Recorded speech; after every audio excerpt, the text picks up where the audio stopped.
Bon, alors tout d'abord, je tiens à ce qu'on applaudisse chaleureusement comme il se doit François Hollande.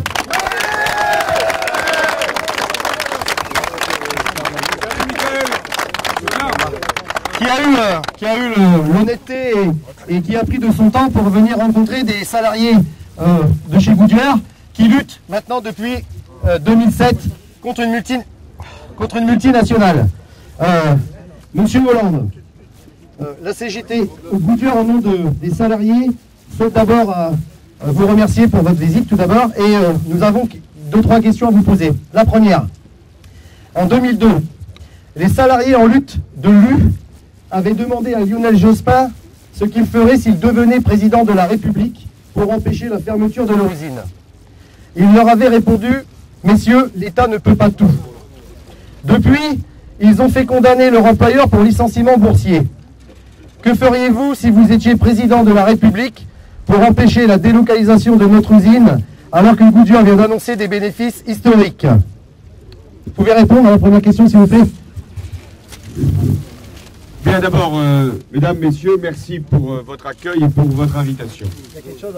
Je veux aussi saluer les élus qui sont ici, qui m'accompagnent, le maire d'Amiens, le président du conseil général, beaucoup d'autres qui sont avec moi dans cette démarche. Vos avocats, que je connais, m'avaient transmis votre demande d'une rencontre à Paris. Et j'ai considéré qu'il valait mieux que je vienne vers vous. Pour répondre à vos questions et aussi entendre votre situation. Je suis interrogé sur les licenciements boursiers. Vous n'êtes pas les seuls concernés. Mais vous êtes, vous, depuis plusieurs années, confrontés à un plan qui vise à délocaliser une activité sur le seul principe du rendement. Alors même que votre groupe fait des bénéfices et que votre site est rentable. Tout à fait. Vous avez engagé une procédure devant les tribunaux qui a abouti, pour des raisons de forme, mais qui a abouti, et qui a permis donc de suspendre l'opération qui était prévue. Mais vous avez toujours la même épée de Damoclès sur votre tête. Moi, je ne suis pas comme d'autres, vous allez le reconnaître assez facilement, qui vient devant les travailleurs dans leur usine et qui leur promet ce qu'il n'est pas capable de tenir après. Donc, ce que je dois dire doit être aussi ce que je tiendrai.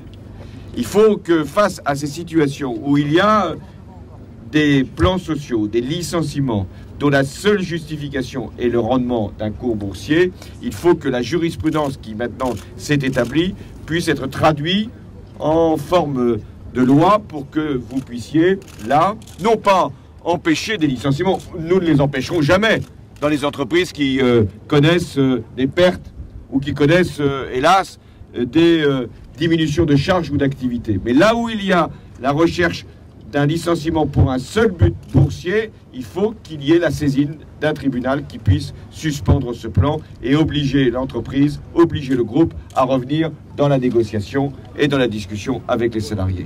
L'État peut fixer les règles. Ensuite, il faut aussi que les partenaires sociaux, vous, puissiez jouer votre rôle dans une négociation et puissiez empêcher ou en tout cas prévenir ce type de délocalisation. Il faut aussi, lorsqu'on a affaire à un grand groupe, parce que vous êtes ici dans une entreprise qui appartient à un grand groupe, qui a plusieurs sites en France et donc qui a intérêt aussi à pouvoir rester en France sur un certain nombre de ses activités, il faut que l'État puisse là aussi faire pression sur ces groupes, sur votre groupe, pour qu'il n'y ait pas de mise en cause de l'emploi ici à Amiens. Seconde question, merci d'avoir répondu à la première, c'est Goodyear dit... 1, 2. Oui, on peut le faire à la voix, parce que finalement... Ouais. Alors Goodyear dit avoir trouvé un repreneur pour une partie de l'activité de notre usine. Mais il nous explique que la société qui achèterait cette activité, Titan en l'occurrence, n'aurait pas de chiffre d'affaires. Si vous étiez ouvrier chez Goodyear, accepteriez-vous, monsieur Hollande, d'être transféré dans une entreprise sans chiffre d'affaires et donc une entreprise qui est condamnée à être fermée? Donc j'ai été informé de cette situation. Qu'il y ait un repreneur, à la limite, pourquoi pas? Vous, ce que vous voulez, c'est travailler. Exact.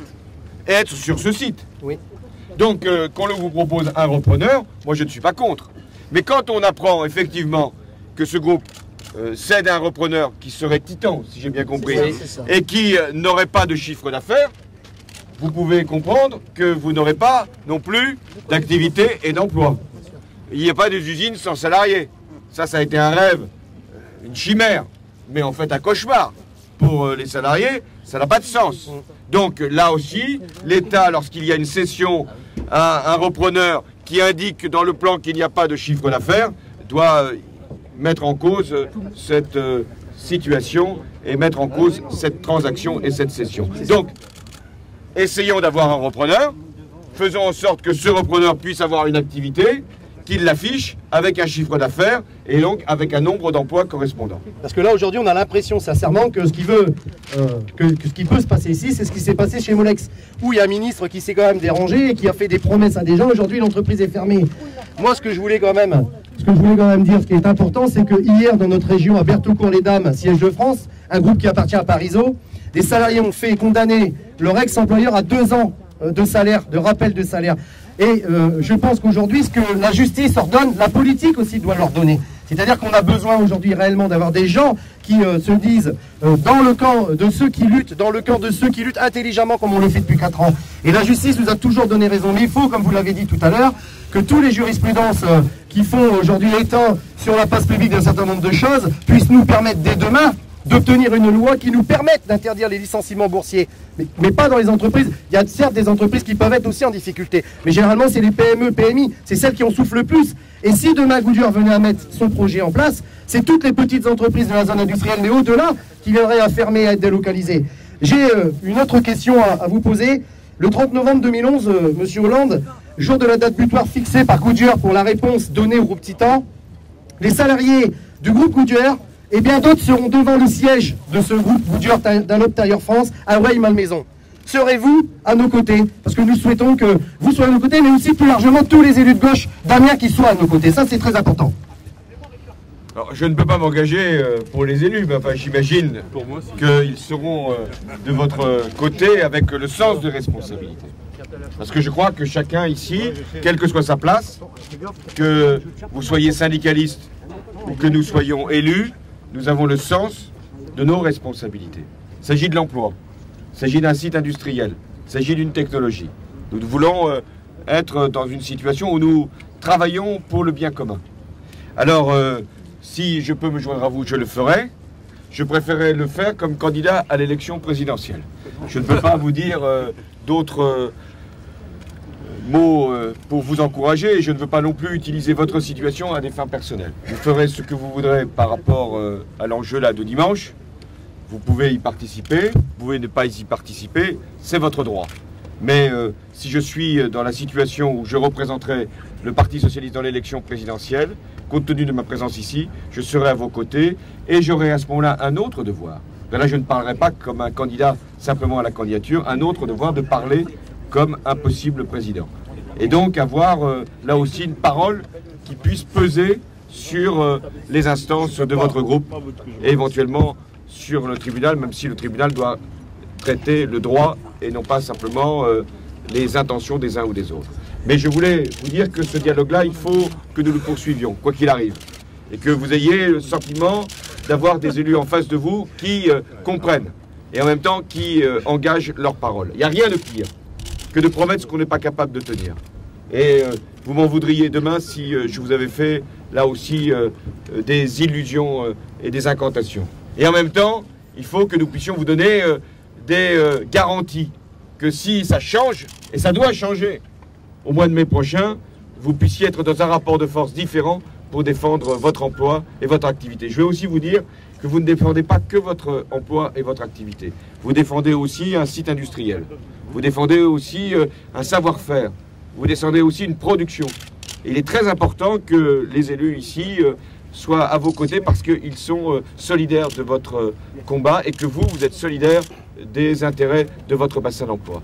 Et alors nous avons aussi à travailler sur les industries de demain, à faire qu'il y ait des investissements sur ce site. Parce que s'il n'y a pas d'investissement, c'est aussi un autre risque que vous courez. C'est que si l'outil de travail n'est pas modernisé, après on vous dira, cette fois-ci votre entreprise ne fait pas de bénéfices et il faut la fermer. Donc on a aussi le devoir d'encourager l'investissement, la modernisation, de prévoir, compris les technologies du futur pour ce qui vous concerne pour l'automobile. Et donc je veux aussi travailler dans cette perspective. Merci en tout cas de votre écoute. Merci de votre mobilisation. Je sais qu'à côté d'Anop, ils ont aussi débrayé, mais pour une autre raison. Ils ont accepté ce que nous n'avons pas accepté, mais pour autant ils sont dans la misère. Voilà, je sais aussi que bon, c'est pas facile quand on est sous la pression. Et là, en l'occurrence, c'est pour un temps de pause qui leur a été retiré. Donc, il y a aussi une solidarité à exprimer, même si je ne pourrais pas aller sur leur usine, et je ne veux pas non plus les mettre en difficulté. Il y a aussi, de notre part, une solidarité à l'égard des salariés qui se voient contraints à renoncer à des acquis sociaux au nom de la rentabilité. Merci en tout cas, et je suis prêt à continuer le dialogue, peut-être plus discrètement ou, oui. En tout cas avec d'autres témoignages. Merci. Bon, moi je souhaite quand même qu'on applaudisse François Hollande qui est venu nous rencontrer.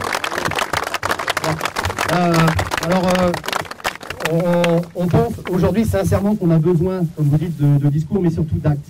On a entendu trop souvent des gens nous faire des promesses qui n'étaient pas tenues. Quand on est de gauche et quand on se dit au plus près des salariés, on se doit, à un moment donné, de dire la vérité et de mettre en place les propos que l'on a tenus. L'entreprise Goodyear aujourd'hui, elle souffre, comme de grandes, très grandes entreprises, de la même situation que la nôtre. C'est-à-dire que aujourd'hui, par exemple, toutes les décisions qui nous concernent sont prises au Luxembourg, au siège même de la société Goodyear Dunlop Tire Europe. Et tout a été centralisé là-bas et nous n'avons plus aucun regard sur cet établissement qui aujourd'hui connaît quand même une situation catastrophique. Il y a, par exemple, en 2009, 210 accidents du travail qui ont été déclarés. On est dans une situation sincèrement dramatique, mais malgré tout, malgré les conditions de travail, malgré les accidents du travail, nous on veut garder ce travail. Parce que dans cette zone industrielle, il n'y a plus rien, il n'y a plus d'avenir. Il y a Clairoy qui a fermé Continental, les gens à qui on fait des promesses d'emploi, il n'y a rien, concrètement il n'y a rien. Donc on a besoin effectivement de se sentir non seulement soutenu, parce que c'est important dans les moments importants, mais surtout d'être soutenu dans des lois qui permettent aux élus du personnel à travers par exemple le CE, d'avoir le droit de veto pour s'opposer aux plans sociaux dès lors que les entreprises annoncent des bénéfices et reversent des dividendes aux actionnaires. C'est ça qu'il faut absolument qu'on arrive à obtenir. Et je pense qu'aujourd'hui, vous êtes candidat aux primaires, mais vous êtes aussi candidat à la présidence de la République française. Et on a besoin d'un gouvernement qui se dit à gauche et qui fasse une réelle politique de gauche. On en a vraiment besoin. On a vraiment besoin de ça pour sortir un petit peu de cette casse industrielle, de cette casse du salariat que nous avons eue depuis que le président actuel a mis en place cette équipe. On est aussi aujourd'hui présent et on est aussi en lutte, car 4 élus CGT, dont moi personnellement, sont à mise à pied conservatoire. Voici la réponse aujourd'hui qu'on obtient une direction qui est à bout de souffle. Licencier les meneurs d'un combat, licencier les meneurs d'une lutte, mais tout simplement la provocation, elle n'a toujours été que ça pour la direction. C'est-à-dire qu'elle souhaite que dès demain, si nous sommes licenciés et que l'inspection du travail, je souhaite que l'inspection du travail ne nous licencie pas, mais si l'inspection du travail a autorisé notre licenciement, qu'il y ait des débordements majeurs pour faire passer les salariés de Goodyear pour des voyous. Et ça, on le vit ici, on l'a vécu chez Continental. Un salarié qui lutte, on le fait passer pour un bandit. Aujourd'hui, un salarié qui lutte, il n'est pas plus bandit que l'actionnaire qui empoche des milliards et qui se tire sur les îles Caraïbes en fermant et en massacrant des centaines de milliers d'emplois. Donc nous, on a besoin de non seulement des discours, mais comme vous l'avez dit, d'actes forts dès la prise de pouvoir. Et ça, c'est important pour le monde du travail qui souffre et qui va crever dès demain. Bravo!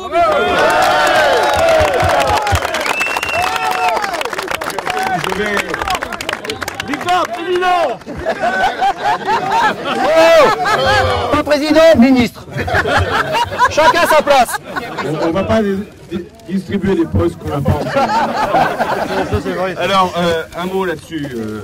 D'abord, vous avez indiqué la question des groupes européens, des groupes internationaux. Goodyear a son siège au Luxembourg. Luxembourg est membre de l'Union européenne. Donc il faut qu'il y ait des règles, quel que soit le pays où le siège a été situé, localisé, il faut que les règles puissent être celles du droit européen. Deuxièmement, Bernard Thibault a fait une proposition récemment sur la nécessité d'une présence des salariés au conseil d'administration des entreprises. Et je reprends cette proposition.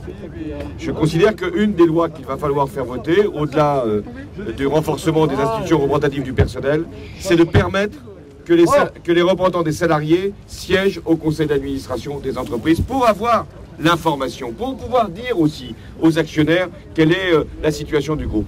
Et enfin, je veux dire ma solidarité à l'égard des délégués syndicaux qui se voient poursuivis, voire même mis en cause sur le plan disciplinaire. Il n'est pas question, je le dis, il n'est pas question que le droit syndical puisse être atteint dans cette affaire. Et je suis donc solidaire des 4 délégués syndicaux qui sont aujourd'hui mis à pied. Bravo. Bon, voilà donc une promesse tenue, c'est quand même important. En voilà déjà une de faite. Et donc je tiens quand même à ce qu'on applaudisse très fortement Monsieur François Hollande qui nous a fait le plaisir et qui a pris sur son temps, qui est très chargé, je suppose, à venir nous voir. Merci beaucoup.